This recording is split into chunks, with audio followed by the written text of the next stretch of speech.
Tyler Brooks had been cleaning dragon pens for exactly 3 years, 2 months, and 14 days. Not that he was counting or anything. Well, maybe he was. When you spend your days scrubbing alien droppings off metal floors in the belly of a starship, you tend to keep track of time. It's one of the few things that keeps you sane. He was 19 years old and this was his life. Every morning at 6, he'd wake up in the crew quarters with 200 other humans. They'd eat whatever protein paste the food dispenser spat out. Then they'd head to their stations. For Tyler, that meant the dragon stables on Deck 7 of the Celestial Dominion. The ship was massive. Could hold 5,000 dragons and 10,000 humans. The dragons ran everything. The humans? Well, they did the jobs the dragons didn't want to do. Cleaning, cooking, fixing broken equipment. That sort of thing. Tyler didn't mind the work actually. Sure, it smelled terrible. And yeah, the dragons barely looked at him. But it was honest work and it kept him fed. Plus, he'd learned every inch of those stables. He knew which floor panels were loose. He knew where the ventilation system hummed the loudest. He even knew which dragons were temperamental and which ones would let you work in peace. The dragons themselves were something else. Massive creatures, each one the size of an old Earth bus. Scales that shimmered like metal. Eyes that glowed with intelligence that felt ancient and cold. They could speak directly into your mind if they wanted to, though most of them never bothered with humans. Why would they? Humans were servants. Nothing more. That's just how things were. Had been for 300 years, since the dragons found Earth and offered humanity a deal. Join their empire and survive. Refuse and face extinction. Humanity chose survival. Nobody blamed them for that choice. Tyler had learned the rules early. Keep your head down. Don't make eye contact. Do your job and stay invisible. It was the same advice his father had given him before Tyler left home to work on the ships. Dragons don't care about us, his dad had said. So don't give them a reason to notice you. Good advice. Tyler had followed it perfectly for 3 years. Until Tuesday. It started like any other day. Tyler was working in the upper chambers, where the important dragons lived. These weren't just any dragons. These were the nobles. The ones who'd lived for thousands of years. The ones who made decisions that affected entire planets. One of them was Prince Raymond. A massive dragon with dark silver scales and eyes like burning stars. He'd been alive for over 2,000 years, or so the other workers said. Tyler had cleaned Raymond's chamber hundreds of times. The prince had never once acknowledged his existence. That morning, Tyler was scrubbing the feeding platform when he heard it. A sound that made his blood run cold. It wasn't a roar exactly. It was more like a scream that bypassed his ears and hit his brain directly. Bang. Raw, agonizing pain. He looked up and saw Prince Raymond thrashing against the walls. The neural interface attached to the dragon's skull was sparking, shooting blue electricity in every direction. The device was smoking and Raymond's massive body was slamming into everything, completely out of control. Other humans were in the chamber. They ran. All of them. Sprinting for the exits like their lives depended on it. Which, to be fair, they probably did. Everyone knew the rule: if a dragon's mind is compromised, get away. You don't want to be anywhere near a telepathic creature that's in pain and can't control its abilities. Tyler should have run too. Every instinct told him to run. His legs were already moving toward the door. But then he looked back. Saw the way Raymond's claws were tearing into the metal walls. Saw the smoke pouring from the interface. Saw the creature's eyes, wide with panic and suffering. And Tyler stopped. He didn't know why. Even now he couldn't explain it. Maybe it was because he'd spent 3 years cleaning Raymond's chamber and some weird part of him felt connected to the prince. Maybe it was because Tyler's mom had always told him to help when someone was hurting. Or maybe he was just an idiot. Whatever the reason, Tyler turned around and walked toward the thrashing dragon. The neural interface was standard technology. Dragons used them to connect with their ships, their computers, their entire technological network. Tyler had seen hundreds of them. He'd cleaned around them, careful never to touch. Touching a dragon's interface without permission was punishable by death. Everyone knew that. But Raymond was dying. Tyler could see it. The interface was frying the prince's brain. So Tyler reached out. The moment his fingers touched the device, everything changed. The world went white, then exploded into color. Tyler felt something open in his mind, like a door he never knew existed suddenly swinging wide. He could feel circuits, not see them. Feel them. Like they were part of his own nervous system. He sensed the problem instantly. 3 quantum pathways had crossed. They were creating a feedback loop, burning hotter and hotter. The interface was trying to shut down, but the safety protocols had failed. It was trapped in a cycle of destruction. And somehow, impossibly, Tyler knew how to fix it. His consciousness flowed into the device. He didn't understand how. He just did it. He found the crossed pathways and gently, carefully separated them. He rerouted the energy flow. He activated backup systems that the primary safety net had missed. He smoothed out the chaos, one neural connection at a time. It took maybe 10 seconds. It felt like 10 hours. When Tyler pulled his hand back, the interface stopped sparking. The smoke cleared. Prince Raymond's eyes, which had been wild with panic, suddenly focused. Tyler stumbled backward, his legs weak. His head was pounding. He felt like he'd just run a marathon inside his own skull. Raymond's massive head turned slowly. Those ancient, glowing eyes locked onto Tyler. And then something happened that Tyler had never seen before, something that nobody had seen in recorded history. The prince lowered his head. All the way down. Until his forehead touched the cold metal floor.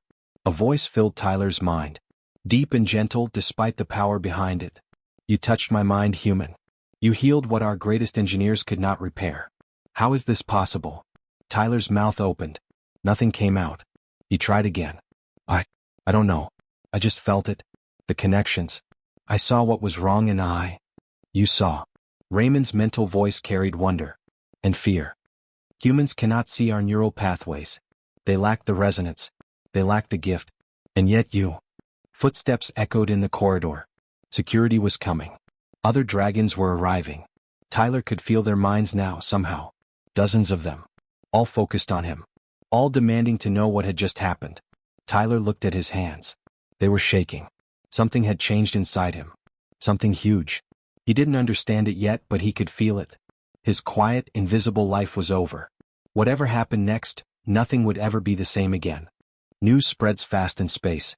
Especially bad news. Within 24 hours, every human on the Celestial Dominion knew what Tyler had discovered. Within 48 hours, the story had reached other ships.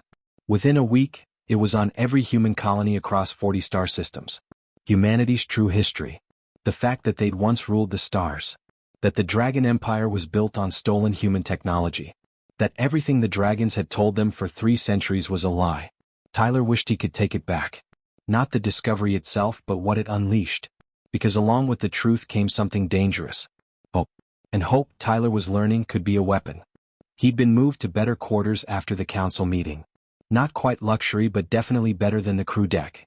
He had his own room now, with an actual window that looked out into space.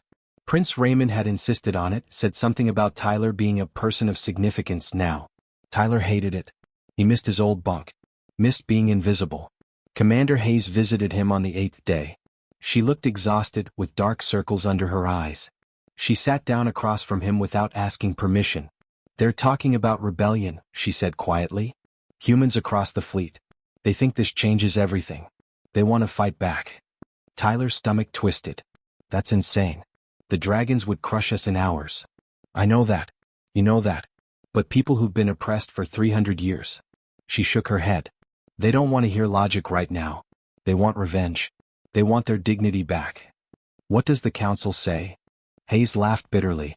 The council is tearing itself apart. Half of them want to keep things quiet, pretend nothing's changed. The other half. She paused. The other half thinks we should be eliminated. All of us. Before we become a real threat. Tyler felt cold. They're talking about genocide. Some of them are. General Nathan especially. He's been giving speeches about how humans are a cancer that needs to be cut out before it spreads. She leaned forward. Tyler, things are going to get bad. Very bad. Very soon. She was right. 3 days later, General Nathan made his move. Tyler was sleeping when the alarm started. Red lights flashed throughout the ship. He stumbled out of bed, confused, and opened his door to find chaos in the corridors. Dragons were flying past, human crew members were running, and everyone was shouting. Prince Raymond appeared, his massive form blocking the hallway. Come with me. Now. What's happening? Nathan has taken control of the military fleet. He's imprisoned the High Council and declared martial law. Raymond's mental voice was strained. He's ordered the extermination of all humans across the Empire. It starts in 6 hours. Tyler's legs nearly gave out. 6 hours? That's how many people? Approximately 43 billion humans live within dragon-controlled space. Raymond started moving, forcing Tyler to jog to keep up. Nathan's fleet is already moving toward the major colonies. Earth will be first. Tyler's home. His family lived in the North American sector. His little sister was 13. His parents were farmers. They had nothing to do with any of this. We have to stop him, Tyler said. We? Raymond glanced back. Boy, I'm one dragon. Nathan commands 3,000 warships and has the support of at least half the military caste. What exactly do you think we can do? They reached a hangar bay. Inside, a small ship was powering up. Commander Hayes was already there, along with a handful of other humans Tyler didn't recognize. And surprisingly, 3 other dragons stood nearby, their scales gleaming in the hangar lights. Friends of yours? Tyler asked Raymond. Allies who believe in coexistence rather than genocide. It's not many, but it's what we have. Raymond moved toward the ship. Hayes, is everything ready? As ready as we're going to get. She looked at Tyler. We're running. All of us. Nathan's marked us as traitors. If we stay, we die. Running where? Tyler climbed aboard the ship, his mind still reeling. Raymond's eyes seemed to glow brighter. There's a legend among my people. A story we tell our young ones, though most believe it's just a myth. The Forge Worlds. Massive space stations built by an ancient civilization, filled with technology beyond anything we currently possess. Let me guess, Tyler said. Built by humans. Possibly. The legends say they were built by the ones who came before us. We always assumed that meant some extinct alien race. Raymond paused. But given what you discovered, perhaps the ones who came before us were you. The ship lifted off. Tyler grabbed a seat as they accelerated out of the hangar. Through the viewport, he could see the celestial dominion falling away behind them. Other ships were launching too. Nathan's forces probably. Hunting them. Even if these Forge Worlds exist, Commander Hayes said, how do we find them? They could be anywhere in the galaxy. Tyler closed his eyes. Ever since he'd touched the archive, something had been different in his mind. Not just the ability to sense technology. Something deeper. Like memories that weren't his own, passed down through thousands of generations of DNA.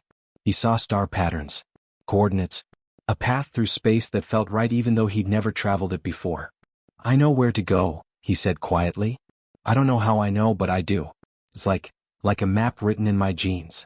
Raymond studied him. Genetic memory. Your ancestors encoded information into their DNA, designed to be passed down through generations. Just in case they ever needed to find their way home. The ship jumped to faster-than-light speed. Space stretched and blurred around them. Tyler looked at the small group of refugees surrounding him. Maybe 30 humans total. 4 dragons who'd chosen exile over genocide. Against an empire that spanned 40 star systems. This is crazy, he muttered. Hayes sat down beside him. Crazy is all we've got right now. She pulled up a holographic display. It showed Nathan's fleet spreading out across known space, moving toward human colonies like a red stain. We've got maybe 5 hours before they reach Earth. 4 hours before they hit New Mars. 3 before they reach the mining colonies in the outer belt. Billions of people, Tyler whispered. Billions who are counting on us to find something, anything that can stop this. She looked at him. No pressure, kid. But you just became humanity's last hope. Tyler wanted to laugh. Or cry. Or both. He was a stable boy.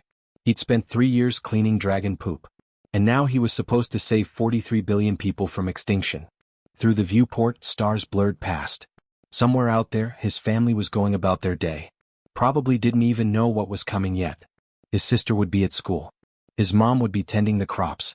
His dad would be fixing machinery in the barn. They had no idea that in a few hours, warships would appear in Earth's sky. Tyler felt something harden inside him. He'd spent his whole life being invisible. Being unimportant. Being told that humans were lesser, weaker, meant to serve. But that was a lie. His ancestors had built wonders. They'd crossed galaxies. They'd created technology that the dragons still couldn't fully understand even after thousands of years of study. That same blood ran through his veins. How long until we reach these Forge Worlds? He asked Raymond. If your genetic map is accurate? Approximately 16 hours. 16 hours. They had 16 hours to find a myth, unlock technology that was 50,000 years old, and somehow stop an armada that was already moving. Tyler looked at his hands. The same hands that had fixed Raymond's interface. The same hands that had opened a lock that had stumped the brightest dragon minds for millennia. Maybe impossible was just another word for something humans hadn't figured out yet. Then we'd better hurry, he said. Behind them, across 40 star systems, the countdown to extinction continued. Earth had 4 hours left. News spreads fast in space, especially bad news. Within 24 hours, every human on the Celestial Dominion knew what Tyler had discovered. Within 48 hours, the story had reached other ships. Within a week, it was on every human colony across 40 star systems. Humanity's true history. The fact that they'd once ruled the stars. That the Dragon Empire was built on stolen human technology. That everything the dragons had told them for 3 centuries was a lie. Tyler wished he could take it back. Not the discovery itself, but what it unleashed. Because along with the truth came something dangerous. Hope. And hope, Tyler was learning, could be a weapon. He'd been moved to better quarters after the council meeting. Not quite luxury, but definitely better than the crew deck. He had his own room now, with an actual window that looked out into space. Prince Raymond had insisted on it, said something about Tyler being a person of significance now. Tyler hated it. He missed his old bunk. Missed being invisible. Commander Hayes visited him on the 8th day. She looked exhausted, with dark circles under her eyes. She sat down across from him without asking permission. "They're talking about rebellion," she said quietly. "Humans across the fleet. They think this changes everything. They want to fight back." Tyler's stomach twisted. "That's insane. The dragons would crush us in hours." "I know that. You know that. But people who've been oppressed for 300 years. She shook her head. "They don't want to hear logic right now. They want revenge. They want their dignity back." "What does the council say?" Hayes laughed bitterly. "The council is tearing itself apart. Half of them want to keep things quiet, pretend nothing's changed. The other half..." She paused. "The other half thinks we should be eliminated. All of us. Before we become a real threat." Tyler felt cold. "They're talking about genocide." "Some of them are. General Nathan especially. He's been giving speeches about how humans are a cancer that needs to be cut out before it spreads." She leaned forward. "Tyler, things are going to get bad. Very bad. Very soon." She was right. 3 days later, General Nathan made his move. Tyler was sleeping when the alarm started. Red lights flashed throughout the ship. He stumbled out of bed, confused, and opened his door to find chaos in the corridors. Dragons were flying past, human crew members were running, and everyone was shouting. Prince Raymond appeared, his massive form blocking the hallway. "Come with me. Now." "What's happening?" "Nathan has taken control of the military fleet. He's imprisoned the High Council and declared martial law." Raymond's mental voice was strained. "He's ordered the extermination of all humans across the Empire. It starts in 6 hours. Tyler's legs nearly gave out. 6 hours? That's how many people? Approximately 43 billion humans live within dragon-controlled space. Raymond started moving, forcing Tyler to jog to keep up. Nathan's fleet is already moving toward the major colonies. Earth will be first. Tyler's home. His family lived in the North American sector. His little sister was 13. His parents were farmers. They had nothing to do with any of this. "We have to stop him," Tyler said. "We?" Raymond glanced back. "Boy, I'm one dragon. Nathan commands 3,000 warships and has the support of at least half the military caste. What exactly do you think we can do?" They reached a hangar bay. Inside, a small ship was powering up. Commander Hayes was already there, along with a handful of other humans Tyler didn't recognize. And surprisingly, 3 other dragons stood nearby, their scales gleaming in the hangar lights. "Friends of yours?" Tyler asked Raymond. "Allies who believe in coexistence rather than genocide. It's not many, but it's what we have." Raymond moved toward the ship. "Hayes, is everything ready?" "As ready as we're going to get." She looked at Tyler. "We're running. All of us. Nathan's marked us as traitors. If we stay, we die." Tyler grabbed the Nexus crown with both hands. The moment his fingers touched it, the universe exploded inside his head. He felt every human alive. All 43 billion of them. Every mind, every heartbeat, every thought. A farmer on Earth looking at the sky. A child on New Mars laughing at something funny. A grandmother in the Outer Belt colonies telling stories to her grandchildren. He felt them all. And they felt him. Across 40 star systems, every human being suddenly stopped what they were doing. They felt something wake up inside them. Something that had been sleeping in their DNA for 50,000 years. Something their ancestors had encoded into their very genetics, waiting for the day when it would be needed again. Tyler's voice echoed in billions of minds at once. Not words exactly. More like understanding. Pure knowledge flowing from him to them. He showed them the truth. Showed them what humanity had been. what they could be again. And most importantly, he showed them how. On Earth, his little sister Amy stopped in the middle of her classroom. Her eyes went wide as she suddenly understood how the neural interface on her teacher's desk worked. Not just understood it, could feel it, could manipulate it with her mind. His father, standing in a field, suddenly sensed the quantum network that connected the dragon ships orbiting overhead. Could feel their weapon systems, their engines, everything. His mother, who'd never touched technology more complex than a farming drone, suddenly knew things about physics and engineering that would have taken a lifetime to learn. It wasn't just knowledge. It was ability. Humanity's dormant gifts, all activating at once. Back on the Forge world, Tyler fell to his knees. The crown was dissolving in his hands, its energy spreading outward at the speed of light. Prince Raymond caught him before he hit the floor. "What did you do?" the dragon asked, his mental voice filled with awe and fear. Tyler's nose was bleeding. His head felt like it was splitting apart. But he smiled anyway. "I gave everyone the keys. Now let's see what they build." The alarms were still blaring. Hayes shouted from her console. "The destroyers are firing. Impact in 30 seconds. But Diana was at another terminal and she started laughing. Actually laughing. Look at the ships." On the display, the 3 dragon destroyers were spinning out of control. Their weapons had powered down. Their engines were stuttering. Through the viewport, Tyler could see them tumbling through space like leaves in wind. "What's happening to them?" Raymond demanded. "The humans on those ships," Diana said, reading the data streaming in. "They're shutting everything down. The maintenance crews, the engineers, even the cleaning staff. They're all working together, using their new abilities to disable the neural interfaces. The dragons can't control their own vessels anymore." Tyler pulled himself to his feet.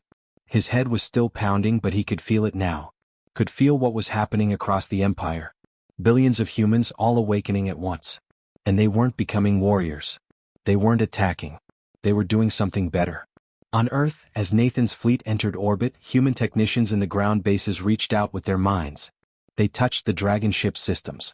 Not violently. Not destructively. They simply asked the systems to stop. And because the technology had been built by human ancestors 50,000 years ago, it listened. Weapons that were meant to destroy cities powered down. Engines that were supposed to rain fire went quiet. An entire armada, thousands of ships, all stopped mid-attack. The dragons tried to override it. Tried to force their systems to obey. But you can't force technology that recognizes its true masters. On New Mars, humans weren't just stopping weapons. They were healing. Dragon soldiers who'd been conditioned for war, their minds twisted by years of military programming, suddenly felt that programming dissolve. Human medics were reaching into their neural patterns and fixing what had been broken. Showing them truth instead of propaganda. In the outer belt, humans were building. Taking the raw materials floating in space and shaping them with abilities that looked like magic but were really just forgotten science. Creating shields around their colonies. Not to attack but to protect. Commander Hayes was crying as she watched the reports flood in. They're not fighting back. They're just making it impossible to fight. Every weapon Nathan's fleet tries to use, humans are disabling. Every dragon that tries to attack, humans are healing instead of hurting. Tyler felt it all. Felt his people finally remembering what they were meant to be. Not conquerors. Builders. Healers. Bridgers between species. General Nathan himself appeared on the communication channels. His face filled every screen across the fleet. "This changes nothing. We are the superior species. We will not." He stopped mid-sentence. His eyes went wide. Tyler realized what was happening. Somewhere on Nathan's flagship, a human engineer had reached into the general's own neural interface. Not to harm him, but to heal. To remove the fear and anger that had been festering there for centuries. To show him the truth. When Nathan spoke again, his voice was different. Quieter. Almost confused. What have we done? All these years. He looked at the camera and for the first time, there was no hatred in his eyes. Only shame. And maybe, just maybe, hope. "I'm ordering a full stand down. All ships, cease hostile operations immediately." The war that was supposed to wipe out humanity ended before it really began. Not with violence. Not with domination. But with awakening. Over the next few hours, Tyler watched as the galaxy changed. The dragons didn't lose their empire. Instead, the empire transformed into something new. A real partnership. The galactic synthesis, they started calling it. Humans and dragons working together. Each bringing their own strengths. Dragons brought their experience, their knowledge, their long view of history. Humans brought their innovation, their adaptability, their gift for technology that even they were only beginning to remember how to use. 6 months later, Tyler stood in the same chamber on the Celestial Dominion where he'd once scrubbed floors. But it wasn't a dragon stable anymore. They'd converted it into a meeting hall. Representatives from 100 different species filled the space. Word of the synthesis had spread fast. Other civilizations wanted in. Wanted to be part of something built on cooperation instead of conquest. Prince Raymond entered the chamber. He'd become one of the primary ambassadors for the new order. He saw Tyler and immediately lowered his head. Not in submission. Not in dominance. In respect. The kind of respect you show a friend who changed your life. Tyler walked over and put a hand on Raymond's massive snout. You know you don't have to do that every time you see me, right? Raymond's mental voice was warm with humor. I know. But I like to. It reminds me how things used to be. And how much better they are now. Commander Hayes joined them. She wasn't just a commander anymore. She'd been elected as the human representative to the Synthesis Council. We've got 3 more species asking to join. Also, your sister called. She's been accepted to the medical program on the Forge world. Your parents sent their love. Tyler smiled. His family was safe. Humanity was safe. More than safe. They were thriving. Learning. Growing. Becoming something amazing. You ever miss it? Raymond asked. The simple life? Cleaning stables? Not having the weight of billions on your shoulders. Tyler thought about it. Honestly thought about it. He remembered those days of being invisible. Of being insignificant. Of thinking he'd never matter. Sometimes, he admitted. But then I remember something. I was never actually insignificant. None of us were. We just forgot who we were.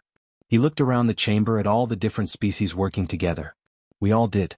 And now we're remembering. A young human walked up, maybe 16 years old. She had the nervous look of someone meeting someone famous. Excuse me, are you Tyler Brooks? The one who activated the Nexus crown. Tyler felt uncomfortable. He still wasn't used to being recognized. Yeah, that's me. I just wanted to say thank you. My dad was a maintenance worker on one of Nathan's ships. He said when the awakening happened he finally felt like he mattered. Like he could do things that made a difference. She smiled. He's studying engineering now. Says he wants to help build the new stations we're planning. That's great, Tyler said sincerely. Tell him good luck. The girl nodded and hurried off. Raymond chuckled. You're a symbol now. The stable boy who changed everything. How does that feel? Weird, Tyler said honestly. But you know what? I wasn't special. The ability was in all of us. Always was. I just happened to be the one who remembered first. And thank the stars you did, Hayes said. She pulled up a holographic display. Speaking of which, we've got work to do. The Andromeda delegation arrives tomorrow, and they want to discuss joining the synthesis. Also, there's a mystery signal coming from the far edge of the galaxy. Might be more Forge worlds. And someone needs to review the applications for the new exploration program. We've got 10,000 humans who want to join. Tyler groaned. I really should have stayed a stable boy.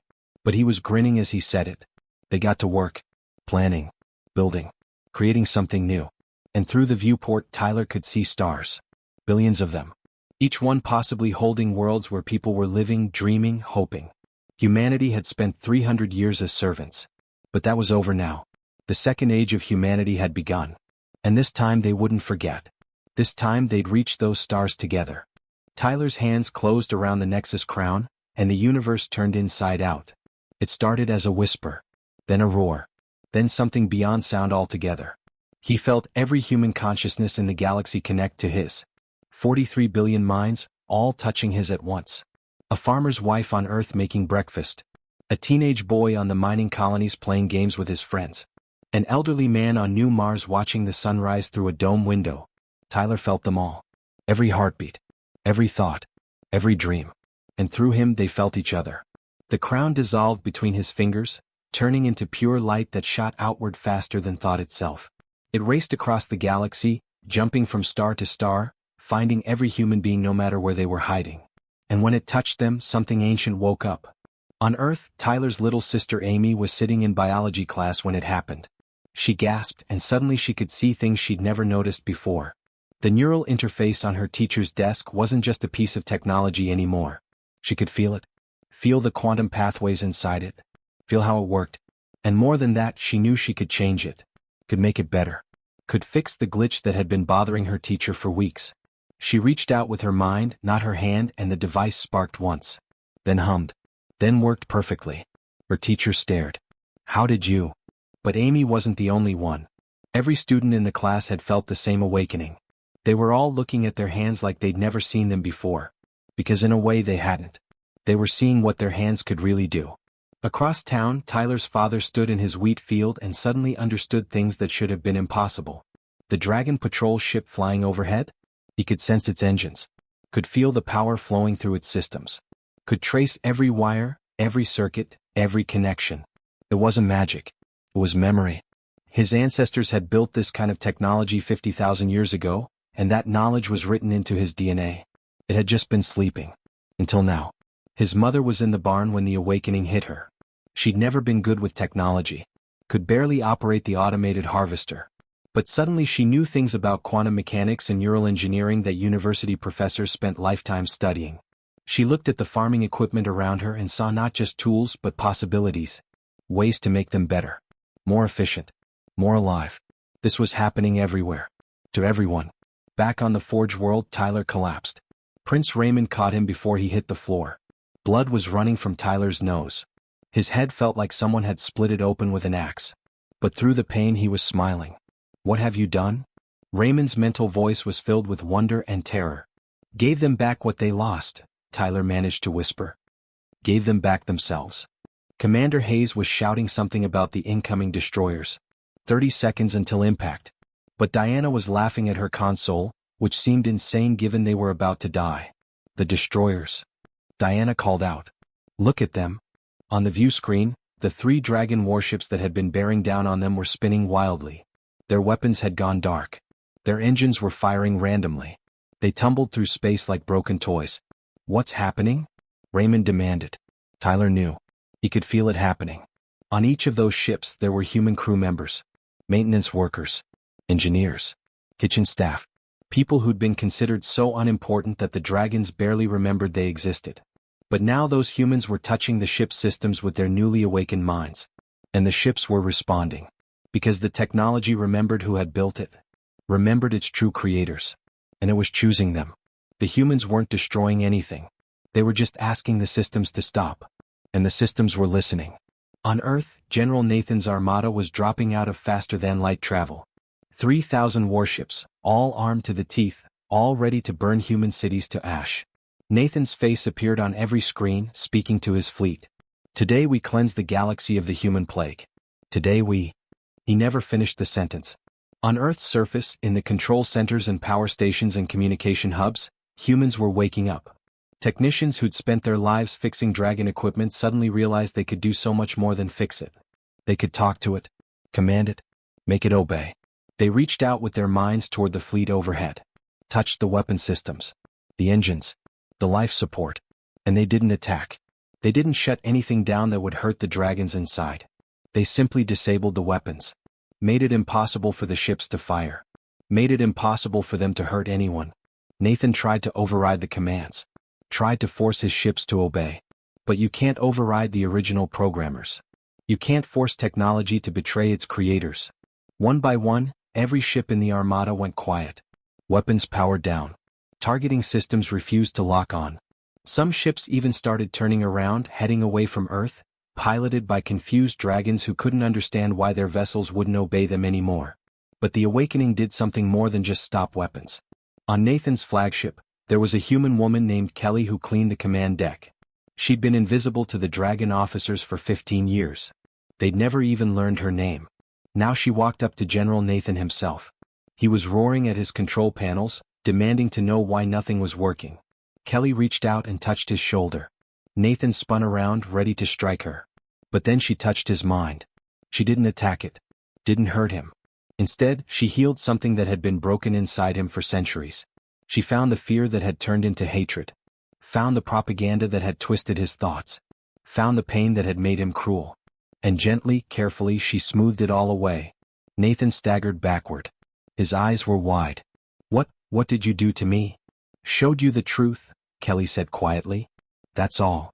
For the first time in 800 years, General Nathan saw clearly. He saw what he'd almost done. Saw the billions of lives he'd nearly ended. Saw the hatred he'd carried like a shield. And he fell to his knees. "I'm sorry," he whispered. Then louder, broadcasting to his entire fleet. "I'm sorry. All ships stand down. Cease all hostile operations. We've been wrong. We've been so terribly wrong." Across the galaxy, humans weren't just stopping the war. They were ending it. Not through violence. Through understanding. Through healing. Through showing dragons what they'd forgotten in their centuries of power, that cooperation was stronger than domination. That partnership was better than slavery. On New Mars, humans were rebuilding dragon mines that had been damaged by years of military conditioning. On the mining colonies, they were creating shields and barriers not to attack but to protect. On transport ships, they were designing better engines, better life support, better everything. Humanity wasn't conquering the dragon empire. They were transforming it into something neither species could have built alone. Tyler watched it all through his connection to the Nexus. He saw the galaxy changing minute by minute, saw enemies becoming friends, saw fear becoming hope, saw an empire of conquest becoming something beautiful. Commander Hayes was crying. "It's working. It's actually working. No one's dying. They're just stopping." "That's what humans do," Raymond said softly. "We dragons learn to dominate. But humans? They build. They heal. They connect. Even after 50,000 years of forgetting, it's still who they are." The battle reports kept coming in. But they weren't really battles anymore. Just peaceful transformations. Species after species, seeing what was happening and wanting to be part of it. Wanting to join something built on cooperation instead of fear. 6 months passed like a dream. Tyler stood in what used to be his old workplace. The Dragon stable on Deck 7. But it wasn't a stable anymore. They'd converted it into an assembly hall. The ceiling had been raised. Windows had been added. Now it was a place where different species met to talk, to plan, to build the future together. Today, representatives from over 100 worlds filled the chamber. Some were dragons. Some were humans. Many were from species Tyler had never even heard of before. All of them had come to join the Galactic Synthesis, as they were calling it now. A real alliance. A real partnership. Prince Raymond entered and immediately lowered his head when he saw Tyler. It had become his habit. A sign of respect between friends. Tyler walked over and touched Raymond's snout. "You're going to wear out your neck doing that every time." "Then I'll get a strong neck." Raymond's mental voice was warm. "It's good to remember. Where we were. Where we are now.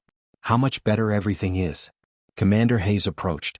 She wore different clothes now. Formal robes. She'd been elected to represent humanity on the Synthesis Council. "3 more species want to join us. Also, your family sent a message. Your sister got accepted to medical school. She wants to study cross-species healing. Your parents say they're proud of you."